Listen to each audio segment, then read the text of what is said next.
Jane and I were watching Firefly, the Joss Whedon show today. Yes, Have you Firefly. seen it before? I am very familiar with Firefly. I have seen it maybe multiple times. Is it very exciting that Jane and I are finally watching it? It is very exciting. I don't want to spoil it. I guess this is a reverse spoiler. Jane, did you also think that the mechanic died in the first episode? Yeah, I absolutely thought that she did. She kind of had those vibes. I don't know, Yeah. And so Jane and I have spent years thinking that everyone is obsessed with her and she's only in like 2 scenes and then she dies.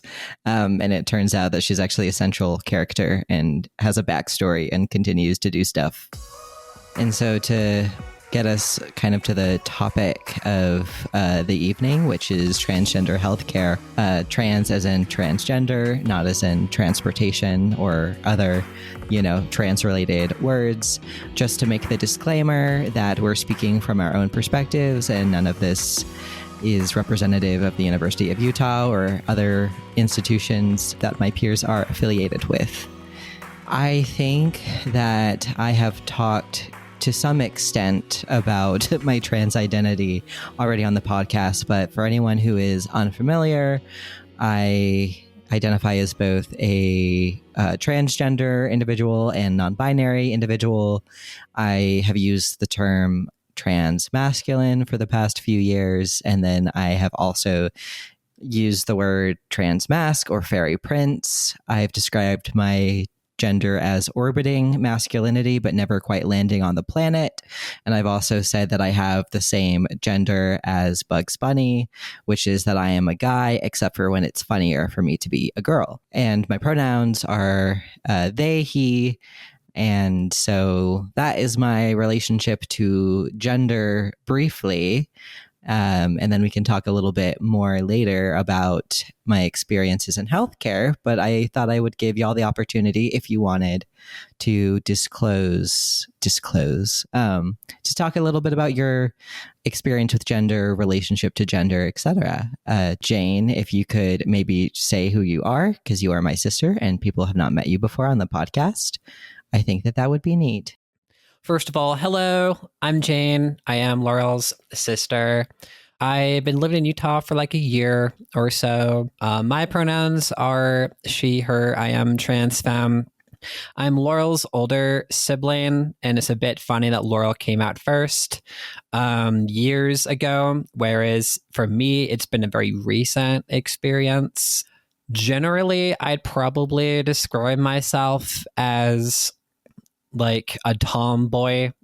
It's like I very much feel comfortable doing a lot of what I guess are like stereotypically masculine traits, but it's like I want to be a girl while doing it, and I guess it falls into the tomboy area of like, wearing beanies and alt music and all that. And it's been a pretty recent experience for me too, so a lot of it has just been so new. But as a person who is trans, I can definitely talk about because pretty recently, like last year, I was in the hospital a lot, and it's been a whole entire process of having to kind of navigate being trans, and not even that, but like coming out as trans while going to the hospital a lot. And I guess this is where I'll introduce the fact that I had cancer last year. I was diagnosed with cancer. It's rather ironic because I got testicular cancer. And so it's almost like my body was just shouting at me that I needed to get rid of my testicles so badly that my body decided to do the hard work for me by giving me a tumor, and forcing me to remove them. So that's pretty cool. But it was funny because I was in the doctor's office, I want to say like maybe a month after I had gotten the orchiectomy. So I'd gotten the tumor removed. And by this point, my egg had finally cracked, but I hadn't really come out to anyone besides like extremely close friends. But I was in the doctor's office and they were taking my blood pressure. I guess to preface, obviously going through cancer is stressful enough in of itself. But not only that, my job forced me to change positions to a significantly harder department. And it was just incredibly difficult realizing that I was trans and then moving to this job where, all the clients that you work with are extremely sir, yes, sir. and, having a voice that's so obviously masculine. And I had done absolutely no voice training. I wasn't even out to anyone or ready to come out, but the gender dysphoria was very much alive and real. And so kind of just like throwing tiny little daggers at you nonstop. So many other personal things that were going on in my life, but it was just the wonderful straw that broke the camel's back. That was me getting the cancer. So I was in the office and they were taking my blood pressure, and they noticed that my blood pressure was like just absolutely insane, like hypertension levels of high. And they were like, okay, what is going on? Like, why is your blood pressure so ridiculous? And I was telling them, well, I mean, obviously there's the cancer thing, but it was almost like I was just so stressed and I like medically needed to address the thing that's been stressing me. And it's not that I felt like I was forced to come out, but it's more like I felt like I have all this stuff that's also going on in my brain, and there's really just no way I can realistically keep on going without addressing what I was going through. So I said, well, I'm honestly just so stressed because I also think that I'm transgender. And they immediately like, okay, we have a counselor you can talk to, and we want you to talk to them about all this stuff that you're feeling. They got this really cool non-binary counselor. What they do, for a lot of people that have cancers, they'll just have counselors that for free, they'll just talk to you. But this person was really cool because they were non-binary, they were trans-masc, and they were talking to me about how, hey, like, if you think that you're trans, you definitely should be like thinking about that. It'd be a great idea to talk to a therapist, but we're here for you. If you're serious about this, please don't run away from it because we want to help you. They were just extremely encouraging and just giving me the little gentle push that I think I needed to address what was really going on in my mind at the time. Because at this point, I was very sure that I really think I need to do the process of getting on HRT. As soon as I was able to talk to that counselor, I think that so much of that part of things finally started to get set in motion.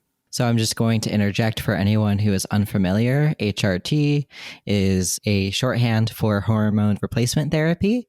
The field is moving towards using GAHT, or gender affirming hormone therapy, for hormones used for trans and other gender diverse people. And then hormone replacement therapy was originally coined as kind of supplementing endogenous hormones that people produce if they're not producing enough of those. But either terms are still used by some providers and by patients.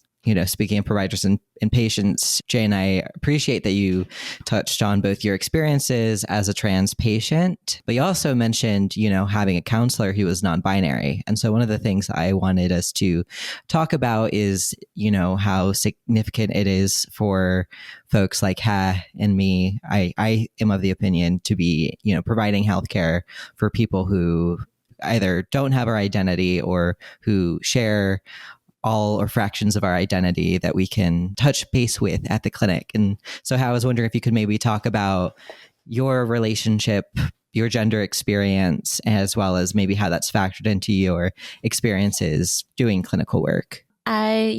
So I use she, her pronouns. But one of the things I've been reflecting a lot about as I've been watching a lot of TikTok videos that people send and that people have been talking about is just thinking about how there are some people who very much identify with their gender. And I'm talking about that from there are a lot of cis people who very much identify with their gender. But then there's a lot of cis people like me who have had the privilege of not really ever having to really think about what it means to say I have these pronouns. This is the gender and that I identify with. And so I want to always put that on the table that for me, I say I have she, her pronouns, but it's never been a source of huge thought or question for me. It just has always felt appropriate. So in all of that situation, however, I also do identify as queer, being particularly asexual and pan-romantic. And in trying to really grapple through with my queer identity, it's made me think a lot about creating safe spaces and about like concordant, like what we were talking about with having more like providers who have similar experiences, is having identity concordant care. Because I think it's like very helpful for like kids who are, when, for instance, when I am like working as a pediatrician, it's very helpful for like a lot of kids, like, and families. They appreciate it first a lot of times with language concordance, or also cultural concordance, or like race concordance. But then when you get to talking with adolescents and teens, I've noticed that it is very like nice for kids. Like sometimes like when you like meet a teen, like sometimes often really likes to have a gender concordant provider because he feels a bit more comfortable talking with another like man than talking with me. Or for instance, when I like have my like pronouns pins badge, and I'm like very comfortable being able to talk about when you have crushes on people, like what genders, and like asking for pronouns, talking with my colleagues who are also like queer and how they're like able to be openly queer, it creates safer environments for people to feel safe to talk about things and for people to be willing to open up. And so I think it is very like important to have that concordance, which is why it's really important to bring a lot more people from different backgrounds and different reflections, especially the ones that haven't been like present in medicine quite as much, because it creates safer spaces. And it also just creates like more spaces for us to be willing to have like difficult conversations, particularly with gender affirming care, which is such a hot topic when we think about it in the whole like healthcare landscape too. To add another kind of flavor to what you're talking about with concordance, I also think that there are benefits to having historically excluded providers, even when identities are not concordant.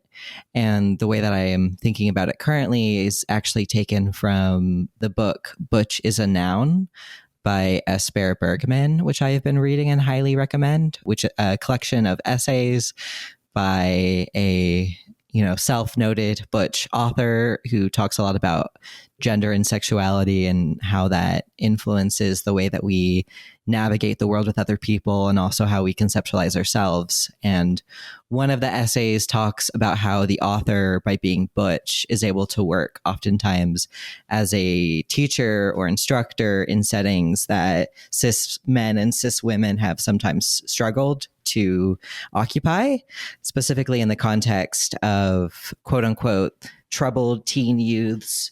I'm trying to recall exactly the language, but it's something to the effect of who might be inclined to have kind of like challenges of masculinity with men and have more like flirtatious approaches to teachers who are women, ended up having a non-binary butch teacher who was able to reach them and have conversations with them in a way that the teens were receptive to. And I think that that's something that I've been able to experience as a trans masc individual. I feel like I've had from a very different relationship, but even, queer, cis women and girls, I feel like have felt like my queerness offers some amount of safety for them, even if we don't share the same identity. Or other historically excluded communities, I think, can appreciate, my perspective maybe in being a differently historically excluded identity in medicine. And so I feel like even if we don't have patients like us, although we very much do, and that's something that I treasure, I also think that the same way that diversity of experience benefits any project or program, I think having queer and trans and all types of life experience and identity in a clinical setting just means that we have a wider net to connect with patients. And so that's something that I have appreciated and been fortunate to recognize, even with patients that don't share my identity, that they are able to connect with me in ways that are still, I think, beneficial to their care, which is the rhyme and reason. Jane, do you want to comment maybe on some of the experiences you've had with providers who do versus don't share your identity? Yes. So I wanted to talk a little bit more about that counselor that I had, what they did for me, not only just being a trans person. So obviously having that comfort of, oh, okay, cool. Like you're allowed to be trans and just like exist, in the workspace, which I feel like should be such a silly thing to say, but, unfortunately, that's, something that is somewhat hard to find in a lot of places, until recently, I'd say.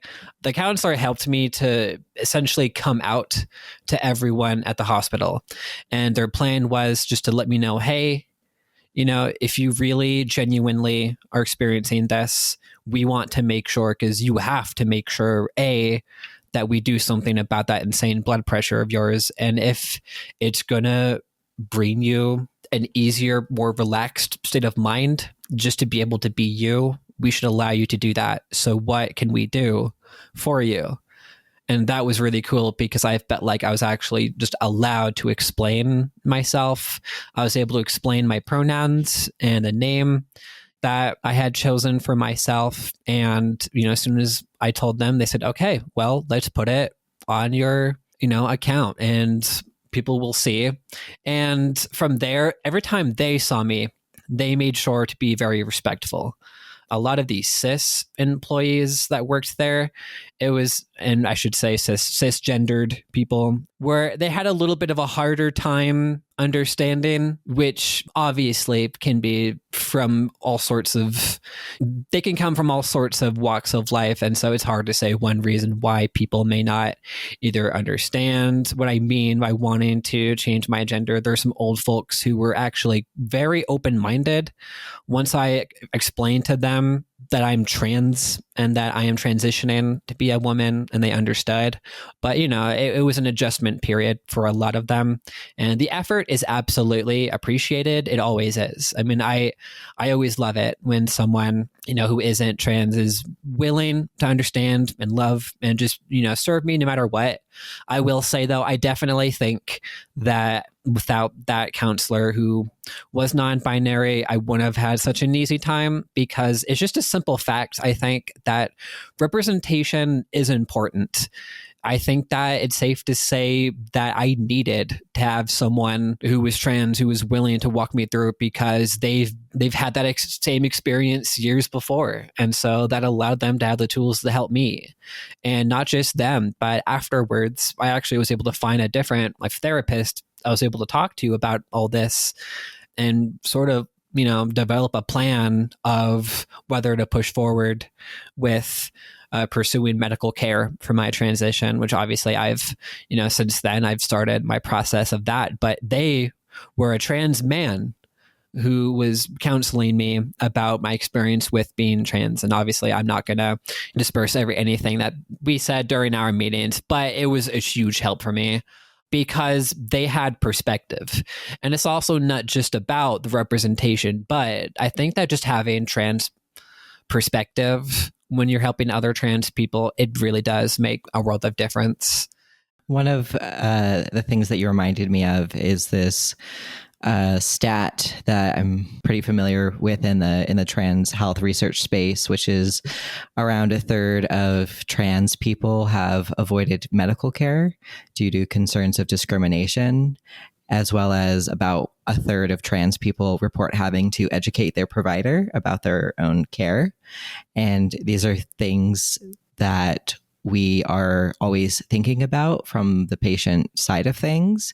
And yet when we have access to providers that are either sharing, the experience of being trans or who are visibly committed to trans health in other ways, it means that you can maybe not have to educate your provider, and maybe, you pursue the medical appointment you've been putting off because you have a little bit more faith that it's going to go well.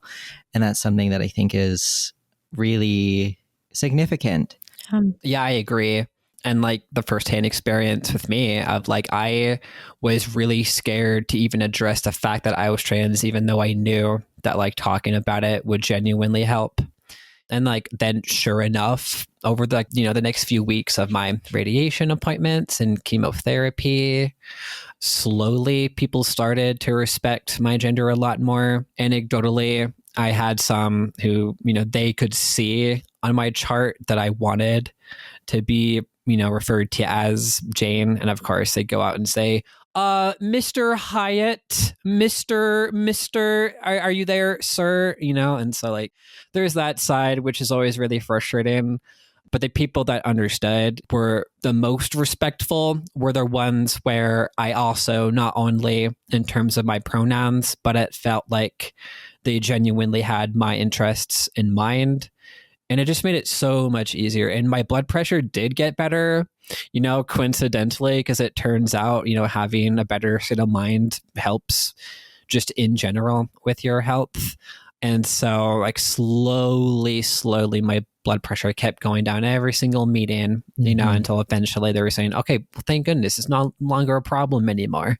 And I really do have to chalk it up to just the fact that I felt like I could just kind of like be me. And I think that goes to show that for trans people, I think that having to just wear that mask all the time is always very difficult. But in a medical setting, it can be very exhausting because dealing with something like cancer is already hard enough as it is, but to have to not even have the peace of mind knowing that you're going to be respected for something that's completely not related to the illness that you have, that can be difficult, and it does make you hesitant to speak up.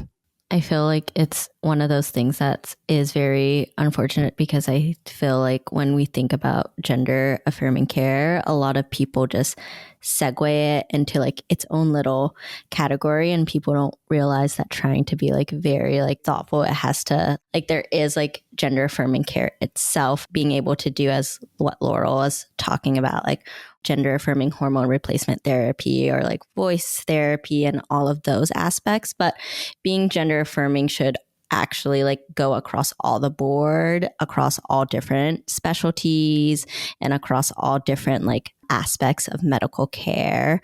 But a lot of people forget that. And I think also there's like a lot of misunderstanding and like very problematic viewpoints within the medical community. So I don't blame, like it's hard to feel safe to exist in like medical spaces, because even as I've like gone through like medicine, I've definitely had interesting comments like made when if you ever like bring up any interest in like gender affirming care or like having that be a core of something that you care about.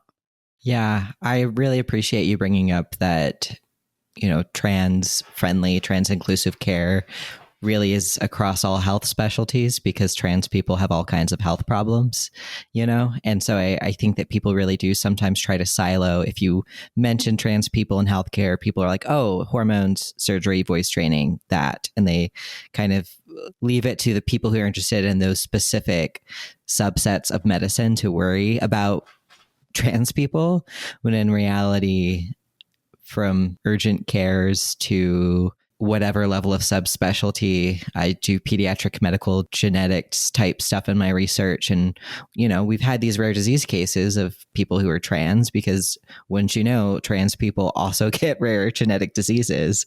And so if you're not integrating best practices across all levels of healthcare, and that includes, the people calling patients from the waiting room. That's a documented issue in the literature of patients being outed by poor practices. It's something I spend a fair amount of time thinking about, because one of the points of my research is electronic healthcare records and how we can use it, like Jane said, to include people's medical history, their preferred name, although even the phrasing preferred name, it's the person's name, but the name they want to be called by, having distinctions for, legal sex, and even what we consider sex assigned at birth, or something like a body inventory for, what organs someone has or doesn't have that we might want to keep in our clinical scope. These are all important and essential strategies. But at the end of the day, if someone doesn't want to do it, what good, are all of those methods? And so I think it sort of goes back to the education that is seen to be essential to all clinical practice, as well as the specific cultures and environments of the healthcare settings, and what is viewed as the norm and what is permitted as snide comments or not. And it's a bit of the fear that I would have when I had it put on my record that I was trans. I also, at this point, my parents were somewhat still involved. I say involved very loosely, but that's another story. But basically, I just didn't want my parents to know yet that I was trans. And I had actually asked the hospital, hey, can it please be on my record? But like, I don't know how to ask the question, can you please not tell my parents? Can this be something where it's like between the doctors and me? Because that just genuinely helped me feel much more safe. And it's really a shame that it has to be that way. I think that's why there's so much conversation about, and well, obviously, with the hospital, there's HIPAA guidelines, that refrain from, disclosing information to people outside of who needs to know. But I just wanted to briefly bring up how in schools it's become, several laws have been introduced to essentially force schools to have to tell, the parents of the child that they're trans in situations where people don't feel that their own parents are safe.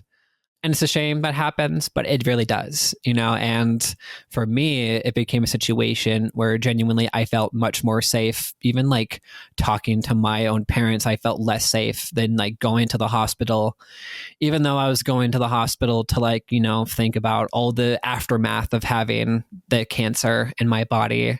But even then, just having a place where I could feel safe, that I knew they had my best interest in mind, even with accepting my identity, that made me feel so much more safe. And I didn't want that safety to turn into an issue where people would find out that I was trans and then harass me for that, so that was its own fear. Mm-hmm.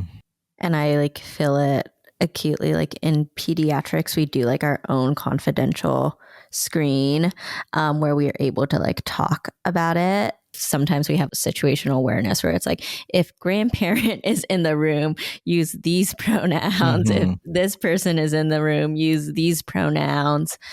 Even with pediatrics already having the confidential screen in place, and heads assessment is what we call it, where we screen ask confidential questions about home, sexuality, drug use, even having that in place.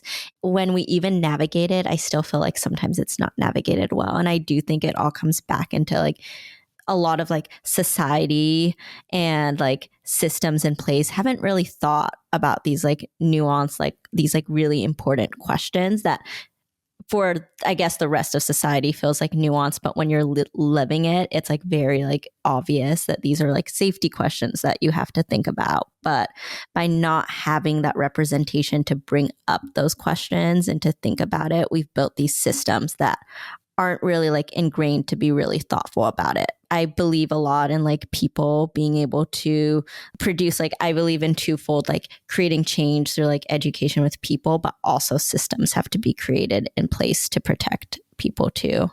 I totally agree with that. And I really resonate with the feeling that systems just haven't thought about it yet, where I've been involved in what I think of as gender informatics, or how do we code gender variables, right? And that factors into a lot of EHR data.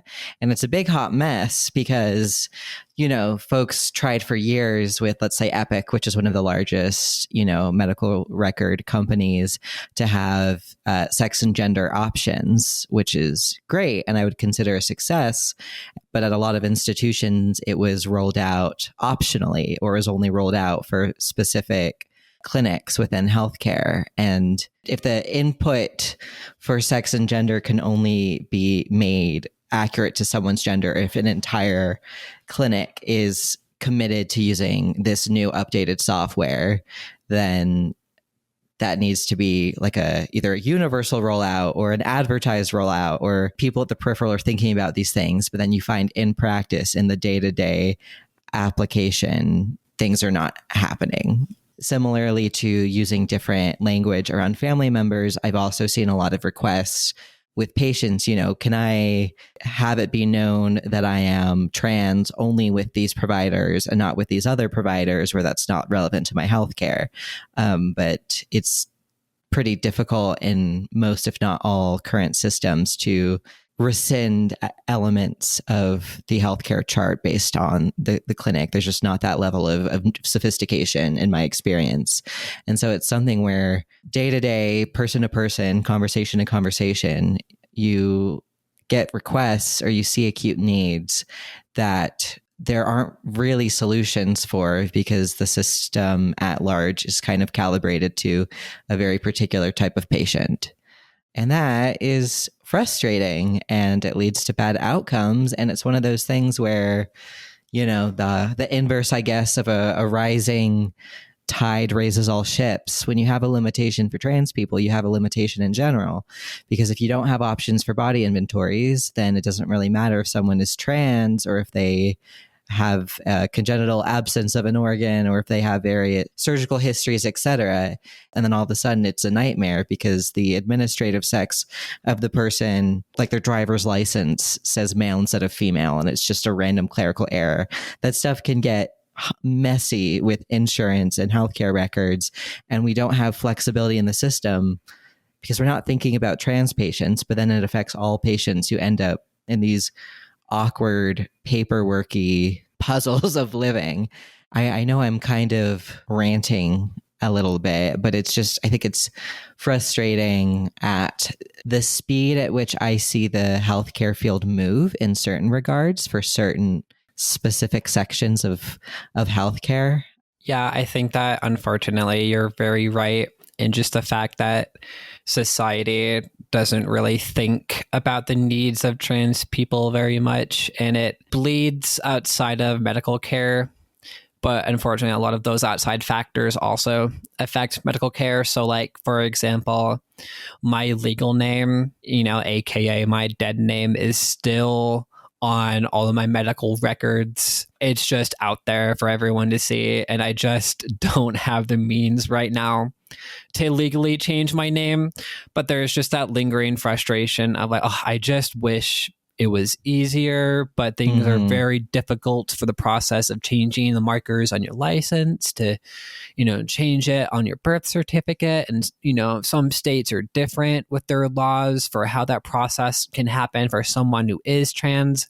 So because of those difficulties, I think that trans people have a hard time knowing, but, if they go to the hospital, well, sure enough, they're going to see their dead name, it's going to be there on the chart and they're going to say it, and it depends on, where someone is in transitioning, whether someone either just started, if they're a little bit incognito and they're just not ready to fully be out, or if they are, but then, the speaker, they say, Kevin, could Kevin please come up, and then a woman in a dress comes up. I've been there and it's uncomfortable. It really is. And it's frustrating because it's something that just has to do with society as a whole. They just have not caught up yet. And it's just frustrating that rather than seeing any sort of progress, it feels like we're still spinning wheels on whether or not we can keep the progress we've already made. I wanted to close our conversation with a pie in the sky. We're talking about slow, incremental, step-by-step, one piece at a time change. If the two of you were given a magic wand and you could make one change, writ large for trans health, what would it be? This is something I think about a lot because I like to be wishful. I think that I would get rid of all prior authorization requirements on insurance. I think trans people everyone has to jump through too many insurance hoops, and especially getting surgeries covered, getting gels as opposed to, injections, all types of things. I may not be able to change everyone's mind, but I would love for everyone to have their insurance just go ahead and cover the stuff that they want. Oh, that's the world I want to live in. For me, luckily, once I was ready to, pursue getting my hands on estrogen, and, I went through. You say that like it's a heist. getting my hands on some estrogen. Well, unfortunately, it feels like one, with like, I mean, at least in America, and depending on the state that you live in, all you need is just a therapist diagnosis. And luckily for me, I think it only took like 3 visits before my therapist was like, all right, I'm going to diagnose you with gender dysphoria, by the way. And I was like, that's fair. Because of that, I was able to pretty easily get estrogen. But like you think about like every single other country where, sometimes there's like a 2-year wait list you have to wait on just to even be able to like be considered for it. I just feel like that needs to change. We need to stop with putting so many, and obviously, making the decision for, gender affirming care is a big one. It's not one that you should take lightly. So like, I absolutely understand wanting to, have some guards to say, hey, are you sure that you want to make this decision? Because it is a big decision. But at the same time, I just feel like it's only hurting trans people when they know for sure, without a doubt, that they want to transition, only to be told, well, the soonest you can get your hands on any affirming care will be at least, 2 years. And even if then, if you see a doctor who decides that you're making it up, LOL, then, then literally you're screwed. And so like doctor bias can absolutely play into, limiting, the healthcare that trans people can receive. And so I just think that it should be easier to be able to be prescribed, those life-saving forms of care, be it surgery or estrogen, which it saved my life. I can say that for a fact. Mm-hmm. And your blood pressure. That's right. It did. Yeah, it did. Yeah, I was gonna just like sum up. I wish I could get rid of all the haters, but like in all seriousness, it's like, it comes back to like all of those barriers. And similarly, like one of the things that I get when I mention like that gender affirming care is like important to me, a lot of pushback I get is about like, is there, especially in the pediatric realm in particular, where it's pretty contentious, is like, is there enough strong quality evidence available? Like really like centering on evidence-based medicine, just like focusing on like really one weird aspect of the picture, even though, by the way, most of pediatric medicine isn't the most evidence-based because it's really hard to do really strong, high quality randomized control trials on kiddos, but we accept it anyways for everything except gender affirming care. But it's all to say, I get really frustrated by how like a lot of these barriers are created by people who don't really understand the situations of these patients. And I wish that we could get rid of that and get rid of, in the words of former like host Harjeet Fufu Fafa, of like all of this academia and everything, and really just focus on the people and their stories. And centering on that experience. Yeah, focusing on the people as opposed to like the theoretical problems, because I've heard the argument with all types of care, from puberty blockers to surgeries, the concern about the level of evidence. But I think what frustrates me is we have evidence that repressing trans people harms them. And so for me, there is strong evidence to pursue treatment, even if we haven't been given the resources to evaluate what aspects of healthcare are best for trans people. I get really frustrated when people talk about evidence-based gender affirming care. I'm thinking about, okay, how do we get our goal hormone levels with most comfort to patient and minimal side effects, the same way you would think about really any healthcare setting. And then there are people for which it is a euphemism of, how do we get evidence to not provide this care, which is a difference in perspective, mayhaps. But I appreciate y'all very much for spending this time raging against the machine a little bit with me and sharing your experiences, and encourage any listeners to check out Bundle of Hers on Instagram, listen to other episodes. You can find us wherever podcasts are streaming. and I will do my best to find magic wands so that, we can make getting gender care easier and poof away the haters. Hero. Thank you. Appreciate you. Anything for you too.